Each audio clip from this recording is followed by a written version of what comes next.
Welcome to our channel. If you want to TD Ameritrade enable futures trading, follow these step-by-step instructions to ensure everything is properly managed and you achieve the best results. Step 1. Open your web browser and navigate to the official website. Look for the Sign Up or Create Account button prominently displayed on the homepage. Step 2.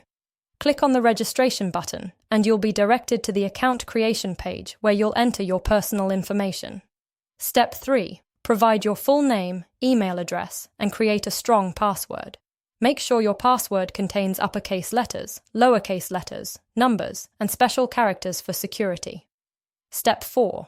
Enter additional required information such as your phone number, date of birth, and address. This information is necessary for account verification and security purposes. Step 5. Review and accept the terms of service and privacy policy. Make sure to read through these documents to understand your rights and responsibilities. Step 6. Complete the verification process by checking your email for a confirmation link. Click on the link to verify your email address and activate your account. Step 7. Set up additional security features, such as two-factor authentication, to protect your account from unauthorized access. Step 8. Complete your profile by adding any remaining information required. This may include payment methods, preferences, or additional verification documents depending on the service. Don't forget to like this video and subscribe to our channel.